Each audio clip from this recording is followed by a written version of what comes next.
Então, mais um problema envolvendo a primeira lei da termodinâmica para um volume de controle. Desta vez, agora a gente tem um problema que diz o seguinte: S74A entra nos tubos de um trocador de calor, ou mais para frente nós vamos ver que pode ser chamado também de condensador, a 1400 kPa e 80 graus Celsius, com vazão de 70 kg por hora, e sai líquido saturado a 50 graus Celsius. No casco do trocador de calor, a água entra a 25 graus Celsius e 100 kPa, com vazão de 200 litros por hora. Determine a temperatura de saída da água, considerando que nenhum calor é perdido para o meio ambiente. Okay? Então aqui a gente tem um desenho esquemático de um trocador de calor do tipo casco e tubo. Então nós vamos ter o refrigerante aqui desenhado de vermelho, entrando aqui na região do casco, enquanto a nossa água desenhada aqui de azul o refrigerante vai entrar nos tubos, enquanto a água vai passar pelos cascos. Essa aqui a gente tem uma série de tubos, de feixes de tubos. O refrigerante vai passar pelo lado de dentro dos tubos, nessa região central do trocador de calor, enquanto a água vai passar lá de fora dos tubos, mas está aprisionada pelo casco.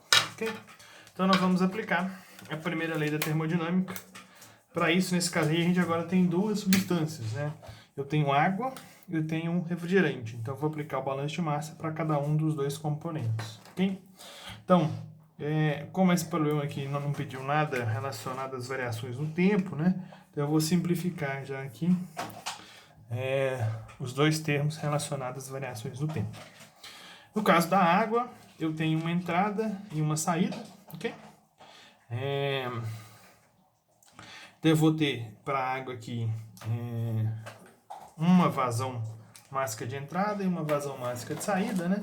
Então nós podemos escrever aqui que a vazão mássica 0 é igual a vazão mássica em 3 menos a vazão mássica em 4. Em 3 está entrando, em 4 está saindo.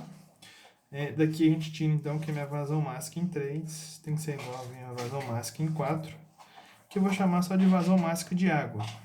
Então M.A. Ok? Vou aplicar o mesmo balanço agora para o refrigerante. Tenho uma entrada de refrigerante, uma saída de refrigerante.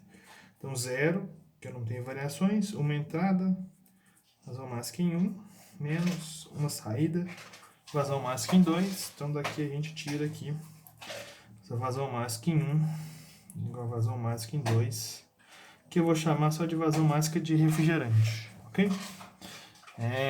Então nós já temos aí as nossas dois balanços de massa para cada um dos dois componentes. Ok? Agora, para a nossa análise do volume de controle, balanço de energia, eu vou considerar todo o meu trocador de calor. Então, no balanço de massa eu tenho que considerar cada substância, né? Cada espécie. Agora, para energia eu posso considerar então nessa primeira solução. Depois, em seguida, eu vou fazer um vídeo considerando no balanço de energia diferente, né? Um volume diferente. Nós vamos ter aqui então que eu estou considerando todo o meu trocador de calor. Como eu estou considerando todo o meu trocador de calor, né? Ele não vai trocar calor com o meio ambiente, né? O problema falou ali que nenhuma calor é perdido para o meio ambiente. Então eu vou cortar aqui o calor. Também esse trocador de calor não tem nada ali, não tem um eixo, não tem nenhum condutor elétrico atravessando o meu volume de controle, então não tem trabalho, ok? As variações de energia cinética e potencial, normalmente um trocador de calor elas podem ser desprezadas, as diferenças de velocidade são moderadas se comparado com os valores de entalpia, né?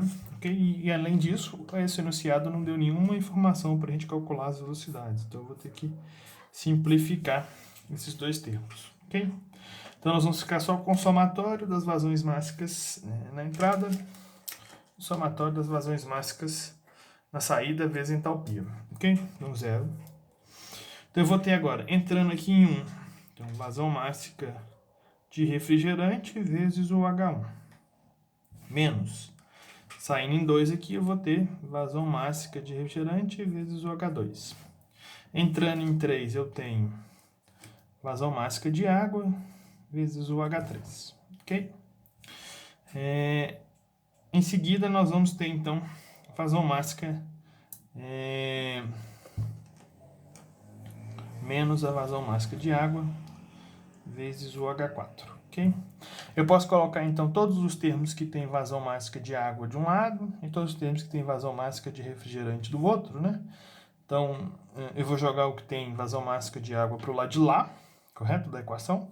Então, esse termo que está negativo com o H4 fica positivo, e o H3 está positivo fica negativo. Então, a gente fica com vazão máxima de água, H4 menos H3, vazão máxima igual vazão máxima de refrigerante, H1 menos H2.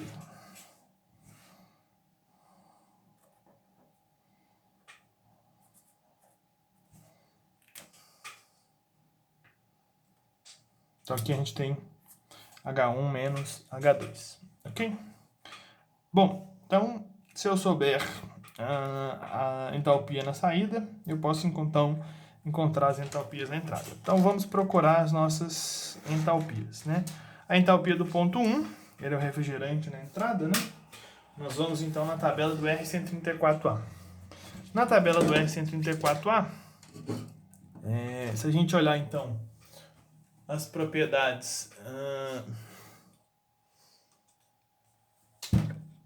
a 1400, então na tabela de saturação nós vamos ter aqui, no final dela, uma pressão aqui próxima de 1318, 1418. Então, se a gente interpolar aqui, nós podemos ver que a gente vai ter uma temperatura de saturação a 1400 próxima aí de entre 50 e 55. Como ele falou que a gente tem 80 graus, quer dizer que ele está superaquecido. Então, eu vou passar aqui para a tabela de R134A superaquecido, ok? Então, essa é a tabela do R134A superaquecido. Nós temos aqui bem embaixo, no limite do vídeo aqui, 1400 kPa, 80 graus Celsius, ok? Estou vendo aqui, ó. Então, 80 graus Celsius, né? Isso vai nos dar, então, uma entropia de 456,94. Então, o H1, 456,94 kJ por quilograma.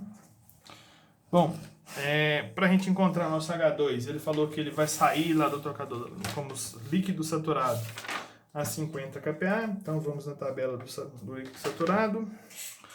Tabela do R134A saturado, 50 graus aqui. Nós vamos ter então uma entalpia do líquido de 271,83.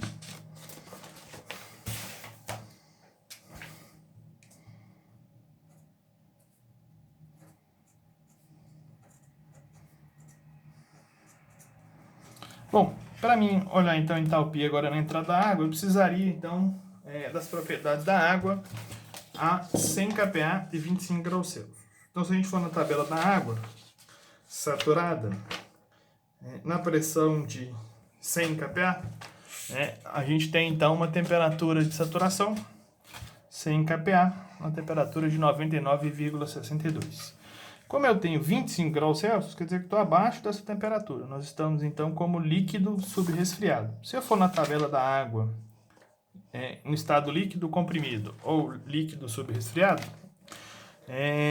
a menor pressão que eu tenho então é 500 kPa. Então eu não vou ter dados de entalpia. Okay? Porém, a gente pode usar as propriedades de calor específico, o CP e o CV.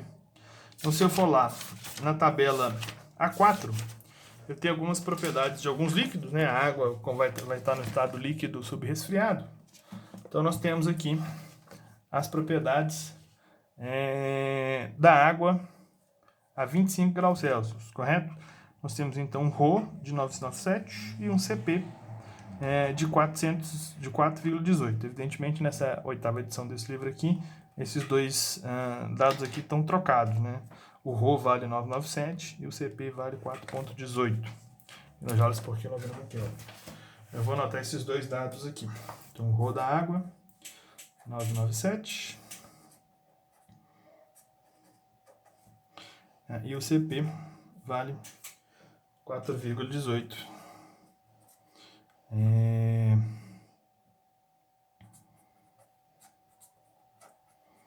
Bom, o CP, então, é só a gente lembrar lá, é a relação entre a variação de entalpia e a variação de temperatura, que vale quando a gente tem um fluido que não está mudando de fase, né? Então eu posso substituir nessa equação esse ΔH por um CP ΔT, né?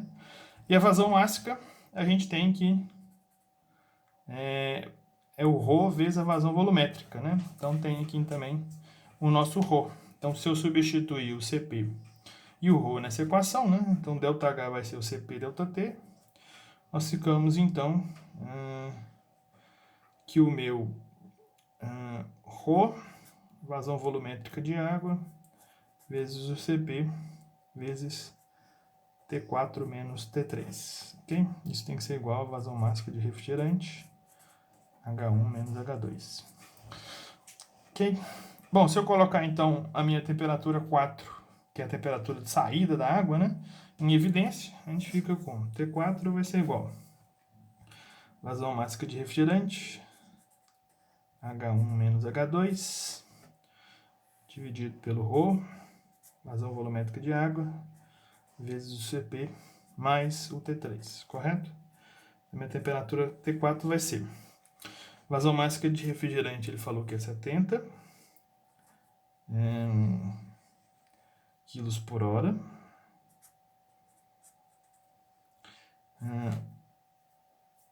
O meu H1 é 456,94. H2 é 271,83. Essa diferença aqui, 100 kJ por quilograma. Então, mais 25. Aqui eu tenho, então, ρ de 997 kg metro cúbico, vezes a vazão, que é 200 litros por hora. Então, eu vou passar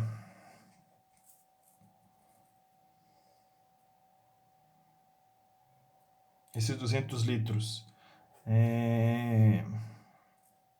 para metro cúbico, né? Então dá 0,2 metros cúbicos por hora, vezes o CP. O CP, então, é 4,18 kJ por quilograma Kelvin.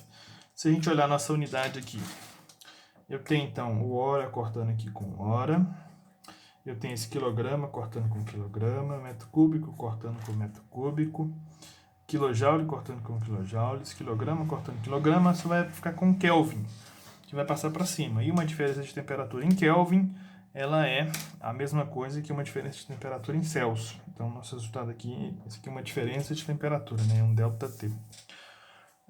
Vamos ter, então,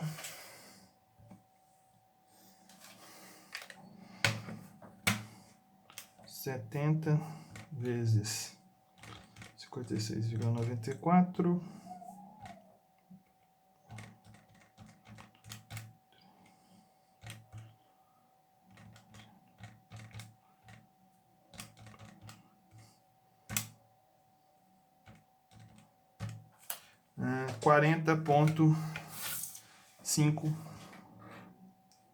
40,6 graus Celsius.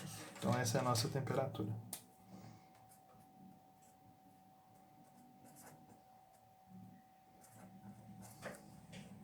Ok? Então, até a próxima.